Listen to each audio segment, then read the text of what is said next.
L'hypertension artérielle est une pathologie que chaque médecin doit connaître sur le bout des doigts. Compte tenu du fait que ce soit un motif de consultation assez fréquent, mais également de la gravité des complications qui peuvent survenir si elle n'est pas prise en charge correctement. Alors c'est un cours qui est assez long et c'est pour ça que j'ai préféré le diviser en 3 parties, donc en 3 vidéos. La première vidéo comportera une définition de l'HTA, comment est-ce qu'on pose le diagnostic de l'HTA et surtout qu'est-ce qu'on doit faire avant d'instaurer tout traitement pharmacologique. La deuxième vidéo parlera uniquement des facteurs de risque cardiovasculaire, donc j'ai préféré vraiment le faire en une vidéo pour pouvoir vraiment bien détailler cette partie-là. Et en troisième lieu, on s'attaquera au traitement de l'HTA. Comment choisir le traitement et surtout comment faire le suivi d'un patient sur le long terme. L'HTA est définie de manière consensuelle. Consensuelle veut dire qu'il y a eu un consensus.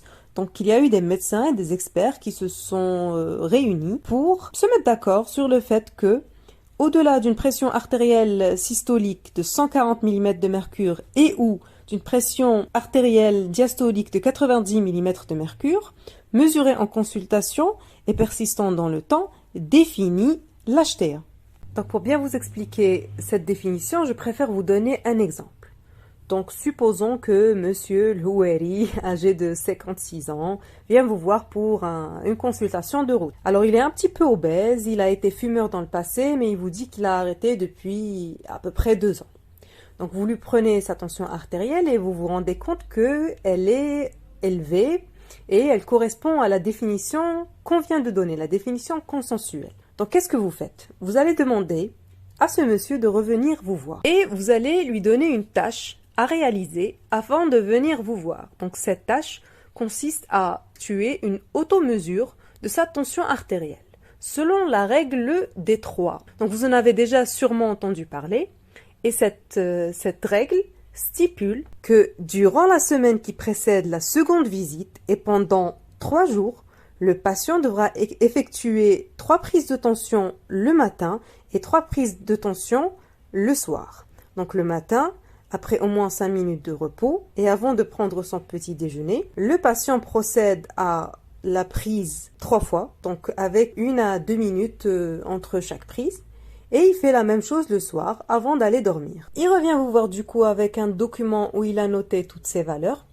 Et ce qu'on va faire avant de pouvoir exploiter ces données, c'est on va faire la somme des 2 dernières prises. Donc voici un exemple.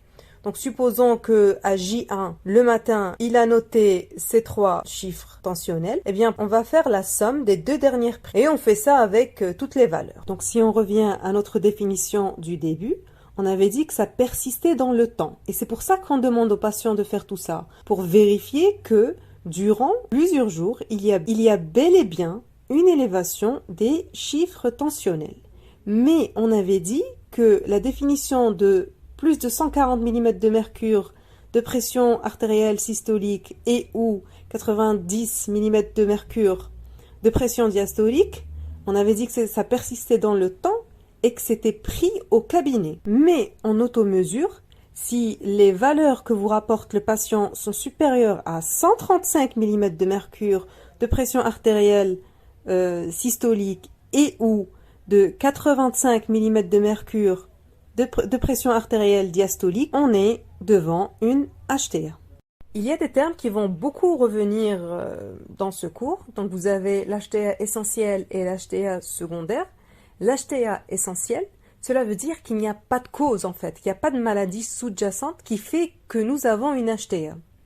Donc il y a simplement une élévation des chiffres tensionnels. Et c'est aggravé par l'hygiène de vie de notre patient et si oui ou non il présente des facteurs de risque cardiovasculaires. Et du coup là on va traiter l'HTA en elle-même. Donc on va simplement faire en sorte d'abaisser les chiffres tensionnels. En revanche, en cas d'HTA secondaire, il y a une maladie, il y a une pathologie sous-jacente qui fait qu'il y a une élévation des chiffres tensionnels. Et là, eh bien, on va traiter la pathologie sous-jacente. On ne va pas traiter l'HTA en elle-même. Donc, une fois qu'on traite la pathologie sous-jacente, l'HTA disparaîtra d'elle-même. Donc, par exemple, des pathologies thyroïdiennes comme l'hyperthyroïdie, les pathologies surrénaliennes, les pathologies rénales. Les 2 termes qui reviennent aussi beaucoup, c'est l'HTA compliquée et l'HTA non compliquée. Quand on dit qu'une HTA est compliquée, cela veut dire qu'il y a atteinte d'organes cibles. Donc cette atteinte, elle peut être paraclinique ou infraclinique. Et elle est secondaire à l'HTA. Donc s'il y a un dysfonctionnement au niveau de ces organes, c'est dû à l'HTA. Donc les organes cibles, c'est le cœur, les vaisseaux, le cerveau, les reins et les yeux. Donc au niveau du cœur, le patient aura très probablement des antécédents d'infarctus du myocarde, d'angor, d'insuffisance cardiaque congestive. S'il y a atteinte vasculaire, votre patient aura des AOMI, donc des artériopathies oblitérantes des membres inférieurs. S'il y a une atteinte cérébrale, c'est que votre patient a déjà eu des antécédents d'AIT ou d'AVC. Et surtout, si votre patient a un diabète associé, il faudra penser aux antécédents de néphropathie diabétique, et c'est d'ailleurs ce qui définit une atteinte rénale associée à cette HTA. Et là aussi, quand il s'agit de l'atteinte ophtalmologique, si votre patient est diabétique, il faudra effectuer de manière systématique un fond d'œil pour rechercher une rétinopathie. Donc on vient de diagnostiquer le Houari d'une HTA, pauvre de lui, et il faudra effectuer un bilan paraclinique initial qui comportera un ionogramme sanguin, une glycémie à jeun, un bilan lipidique complet, un ECG de repos, on va rechercher une protéinurie à l'aide d'une bandelette urinaire et on va doser la créatinine avec calcul du débit de filtration glomérulaire. Avant tout traitement pharmacologique, on commence toujours par instaurer des règles hygiéno-diététiques, donc dans le but de corriger des facteurs de risque cardiovasculaires. Donc si votre patient il est fumeur, il faudra arrêter le tabac, il faudra également limiter la consommation d'alcool. Il faudra instaurer un régime qui est pauvre en sel et qui est pauvre en graisse animale saturée. Donc pour ce qu'il en est du sel, donc c'est moins de 4 grammes par jour. Il faut instaurer un régime qui soit riche en fruits, riche en légumes.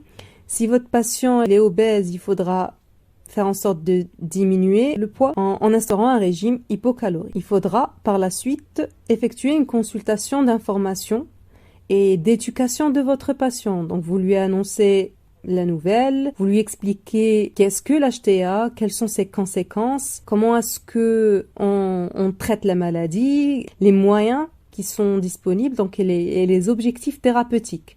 Vous lui expliquez que c'est un traitement qu'il faudra prendre à vie et vous essayez vraiment de répondre à toutes les questions que le patient puisse vous poser à ce sujet. Donc vous prenez vraiment votre temps, vous lui expliquez, vous éduquez votre patient que c'est important pour plus tard. Donc pour la bonne observance du traitement. Et c'est d'ailleurs le sujet de la prochaine vidéo.